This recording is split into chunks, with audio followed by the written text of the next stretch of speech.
think the economy is where we all agree where sort of these soft power ties can be built between the U.S. and Saudi Arabia. And what we'd like to do here is start, Amr, by talking a little bit about Amkest Group and some of the sectors you're invested in and how your business has grown under the Kingdom's Vision 2030 economic and social diversification plans that we were talking about earlier. I think would be really interesting for listeners.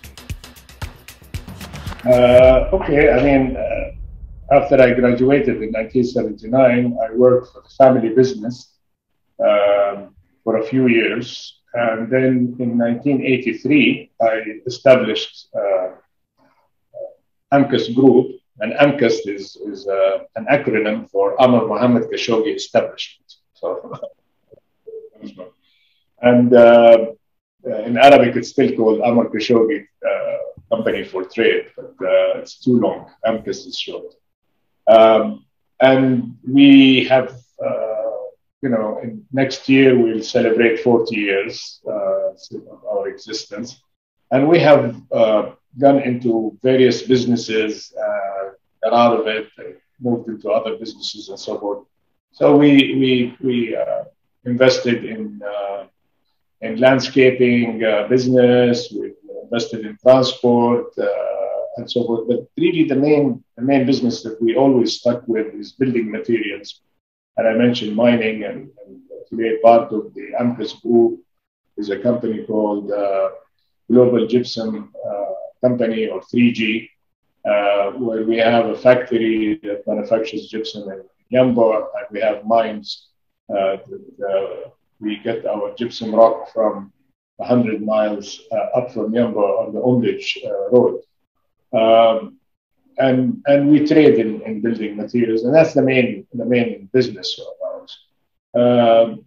Like any Saudi company, we have to be in real estate somehow. So we have developed commercial real estate and residential real estate, and both here and abroad. And recently, we've been in the technology business. I'm a certified computer instructor for information. Although I'm like Richard speaking French, forgot all about it. I don't know how to train anymore. And technology has developed light year speed that I don't think I can catch up with. But basically, we recently got into partnership with Pacific Green Technologies, which is an American company that has a partnership with Power China. And they actually own 51% of that joint venture, and Power China owns 49%, something unheard of because Power China is a government-owned company. But they brought a lot of value to Power China that they have accepted them to have the larger share. They also have a joint venture with Shanghai Electric, and they have offices in China, in Canada, in the UK, Australia, and so forth, and Chile, all over the world. And they have in Saudi Arabia, in Jeddah and Riyadh, in partnership with Amkest Group. We're the smaller shareholder, that joint venture. And the joint venture, I know that, Pacific Green Technologies, they provide 8 or 9 different technologies, from solar to green hydrogen, green ammonia, scrubbers, all kinds of business. So we took a look at those technologies, and we said, okay, as the Arabic saying, you eat grapes one grape at a time. So let's develop those steps. And we decided to concentrate on the low-hanging fruit. So we're focusing on the businesses that do not require too much technical and scientific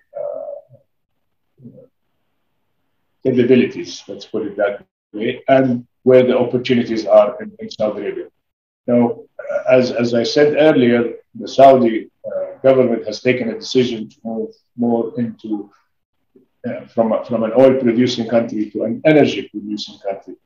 So it's not just about coming up with alternative energy or renewable energy, but also in making sure that the fuels that we have today are clean fuels. So we have the technology to clean those fuels and remove the sulfur from it and make it more friendly to the environment. So that's also part of the whole exercise. How can Saudi Arabia reduce the carbon footprint and develop technologies? And so we are part of several initiatives here where we bring in our research and development capabilities in order to have better clean energy. Let me take note there, and it's something I've always thought was remarkable about so many Saudi businessmen and women that I know, and that is, you're partnering there with Pacific Green, a U.S. company, Shanghai Electric. I'm sure you do business in Europe and elsewhere. I mean, this is sort of par for the course for a good businessman in Saudi Arabia, and that's one of the interesting things about when you get to know them, how internationally savvy they are. And Saudi Arabia doesn't have the huge domestic market that the U.S. does. So many American businessmen who may or may not be global, they may be rich and all that, but they may just not work outside of the U.S. That's not how it works in Saudi. For most companies that are of any size and scale, they're working in Asia and Europe and the U.S., Africa, increasingly. So it's fascinating to hear you talk about that. Lucia and I always talk about doing this podcast, how fun it is because we learn so much. And so when I did a little dive into Pacific Green, and I guess when you talk about mitigating and reducing emissions, that sort of thing, one of their major businesses is marine scrubbers.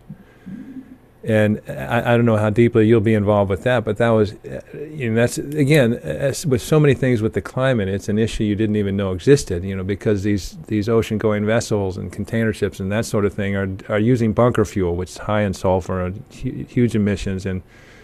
But the marine scrubbers clean these up and reduce the emissions and are now mandated. It's a good business, it seems like, to be in.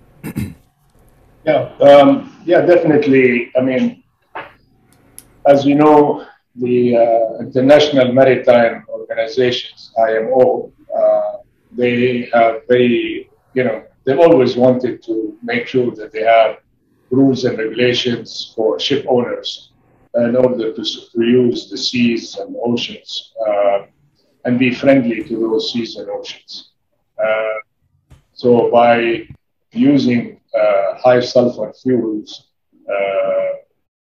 wasn't going to make them very attractive. But the rules were not enforced. Until recently, they have become stricter and they're enforcing it. And many countries have kind of jumped on the wagon in a sense and are not allowing ship owners to bring in their ships into ports of their countries if they are using high sulfur fuels. So it became a necessity for them to reduce these sulfurs. Pacific Green Technologies is not the only company that makes marine scrubbers, but they're one of the top 5 in the world. And they are talking to ship owners, Saudi Arabia as well, around the world. And they are already have sold hundreds of scrubbers all over the world, and hopefully we will do the same here. As you know, it's a process of introducing, educating, and testing and pilots, programs, and so forth. And but I think we will prevail and be successful with this business, and it looks very promising. It's an exciting time to be in this space. Are you, if I may ask, are you guys doing any work with the National Renewable Energy Project Office for Saudi Arabia, REPTO? Yeah, of course, you have to be. Definitely, we work with them. We work with KAUST University as well, Amkest, with Saudi Aramco. So definitely with the Ministry of Energy. We have decided that Pacific Green and Amkest to put our hand, the government's hand, and work shoulder to shoulder with them to bring in the best in class systems and projects and software and what have you, in order to achieve Saudi's vision that by 2050 we will have zero emission of carbon. And that is an aim that we have also put as a target. We have put it for ourselves, and we're moving towards that target. Yes, the Saudi Green Initiative and Saudi Aramco, I guess, is 2050, and the country itself put 2060. The energy mix and the transitions that are underway, and the transitions that are intended all the way from renewables to blue hydrogen and green hydrogen are remarkable.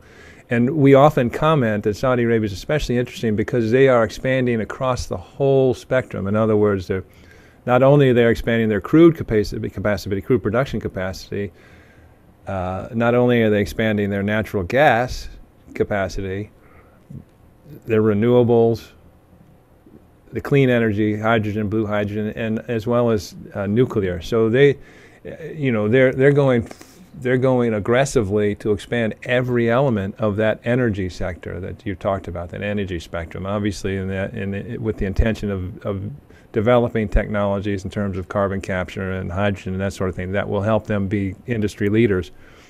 But it's really fascinating to watch a country very purposefully and with intent go about trying to make this transition.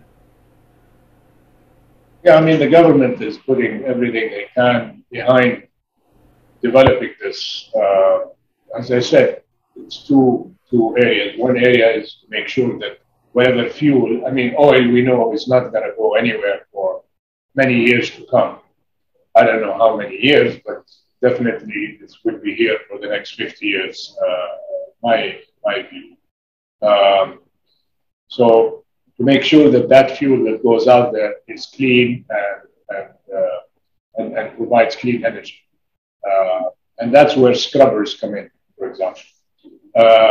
And the scrubbers are not only marine scrubbers, but you have also scrubbers you can put at the refineries. So whatever fuel comes out of the refinery is clean.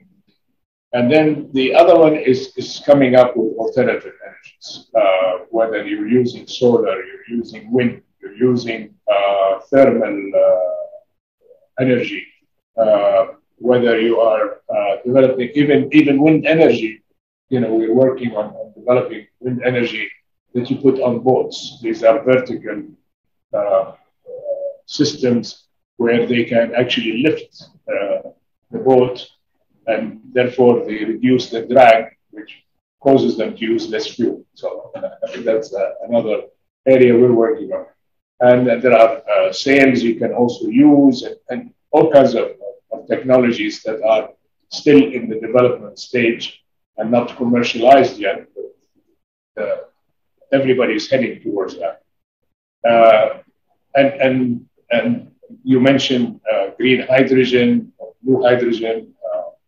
The difference is where you are using renewable energy to produce the hydrogen, in which case it is green hydrogen, and if you don't use renewable energy and producing directly through hydrogen.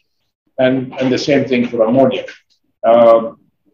So yes, Saudi Arabia has already made announcements of green hydrogen projects, whether it's NEOM or Red Sea project.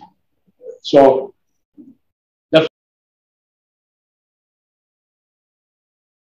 and how you are going to be producing electricity cheaply and efficiently is very important, because power plants are something where a lot of systems can help it in order to utilize the fuel more efficiently, and I think this will be good for the environment.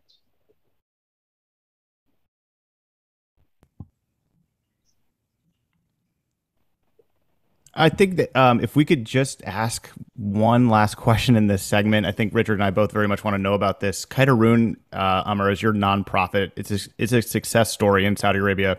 It's also an uplifting story. Could you tell us a little bit about the good work you're doing there and what's next?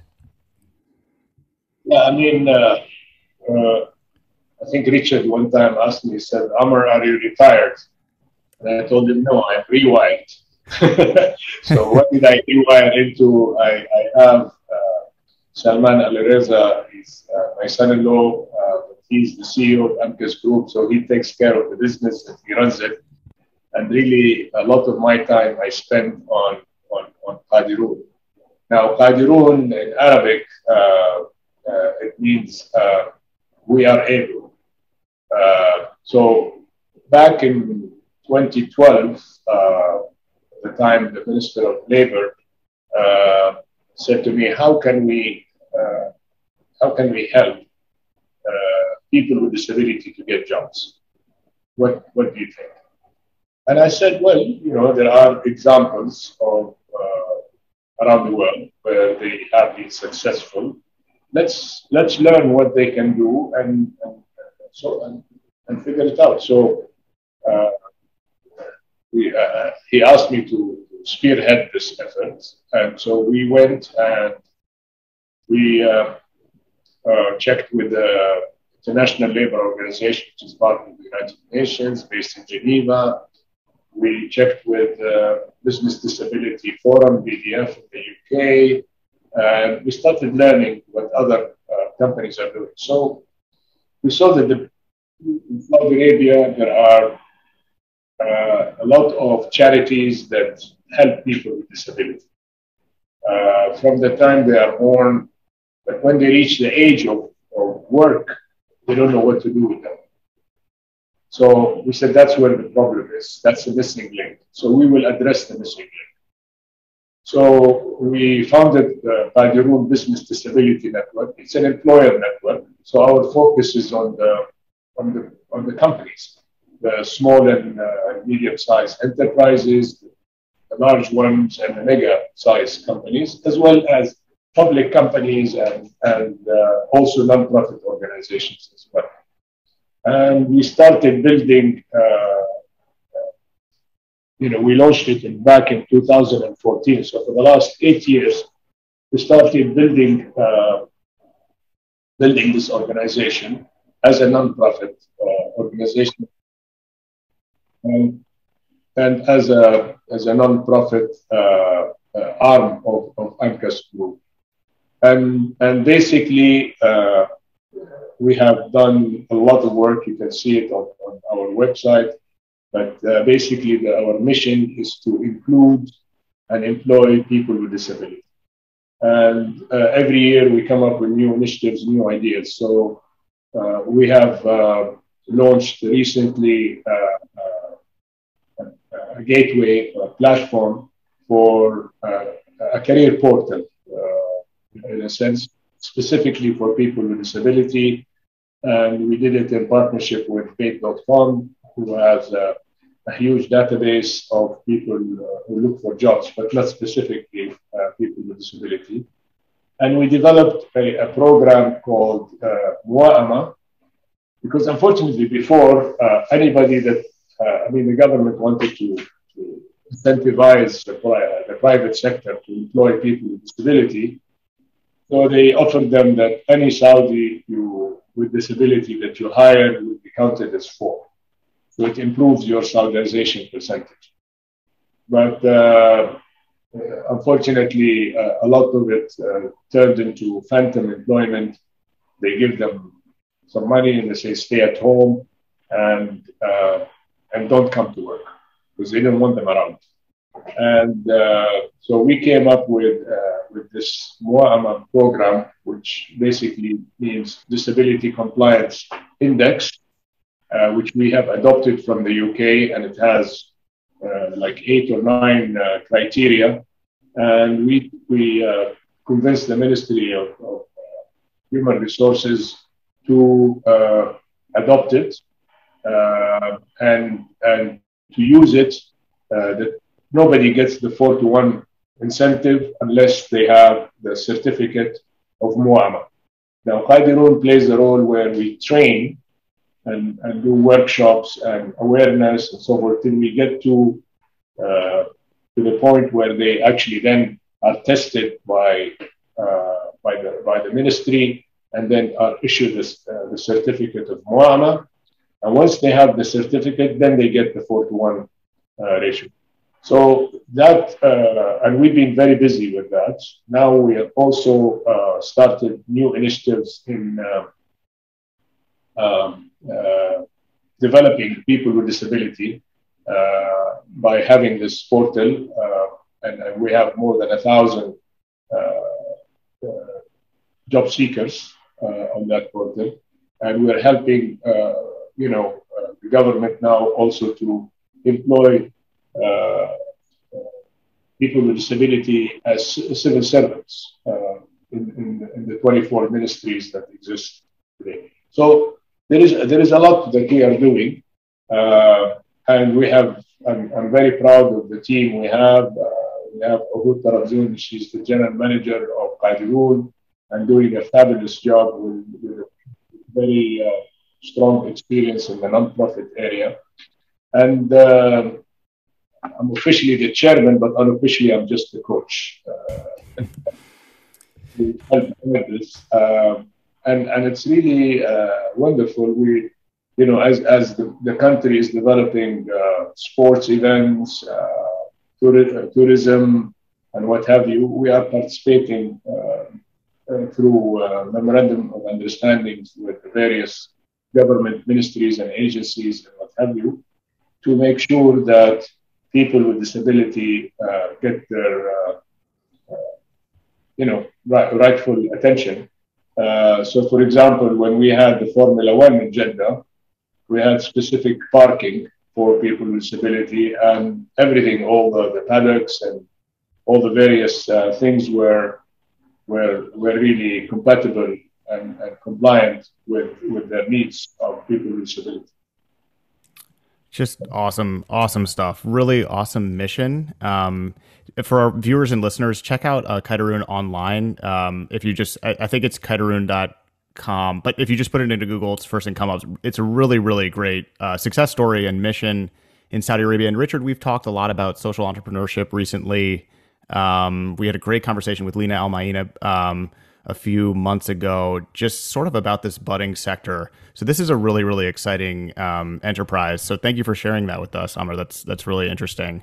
Let me add here, Amr, this is God's work. This is really admirable. I have a special needs son who, had a modified high school diploma, won't ever go to college, has to get into the workplace. And the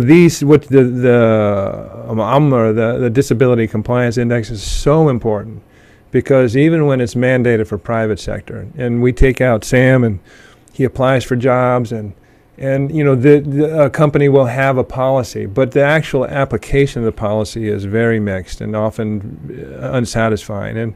And we've seen it across a number of companies who say, oh yes, we have X% for disability, and we love to have them here, and in fact that's not the case. And so but nonetheless, you have a kid, you have millions of kids that you're working with that can be constructive, really valuable members of the workforce and society that just need a point of entry, need the opportunity. And smart companies come to understand how valuable they are and come to understand what an asset they are. But not every company is a smart company. So anyway, what you're doing speaks is close to my heart, very personal. So thank you. If you look at it from a statistical point of view, around 15% of the population on this earth are people with disability. We don't use the word special needs. We use the official word, which is people with disability. And I'll explain that. In the United Nations, actually people with disability requested the United Nations to change from using special needs, because they said a pregnant woman has special needs. An old man like me has special needs, actually the walking stick or whatever. Adults, but yeah. The reason that they wanted the word person with disability or job seeker with disability or employee with disability is that the person comes first, the disability comes second.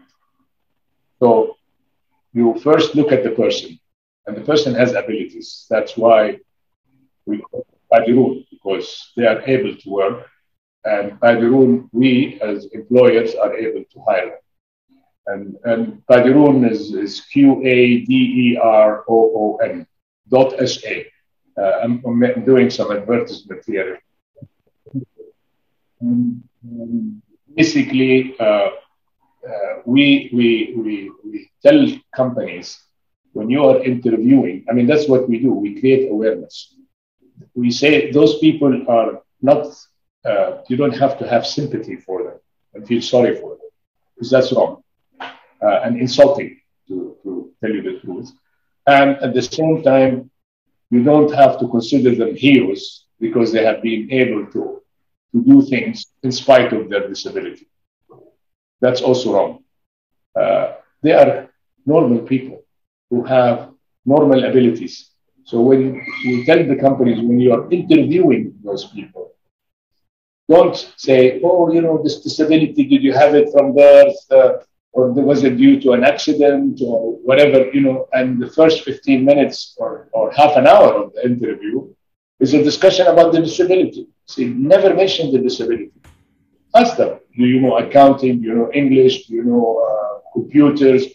Similar to the same questions you would ask a normal person, okay, or a person who has no disability.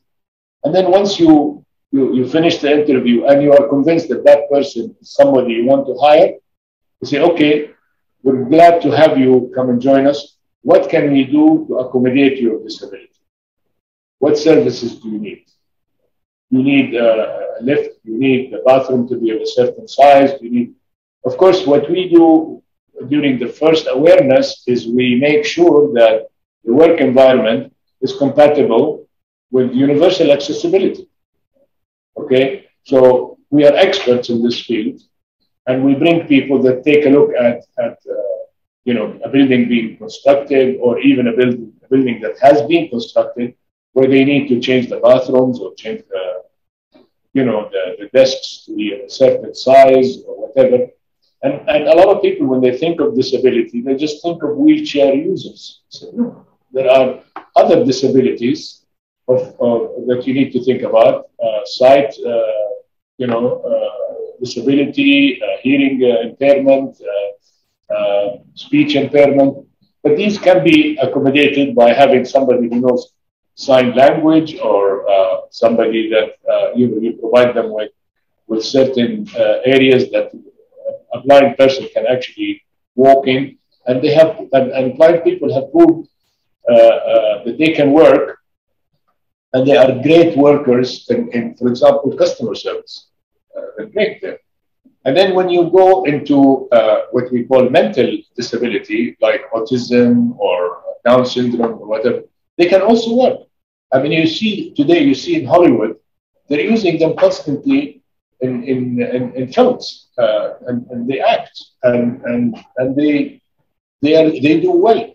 But there is a way to manage their disability. So somebody with autism can work in a warehouse, but you need to color code the boxes and tell him red is with red, blue is with blue, and they will continue to work until you tell them to stop. They will not even stop for a glass of water, or they won't even stop to have lunch or take a break. So, their sense of timing, something is different, but you just need to understand that and accommodate.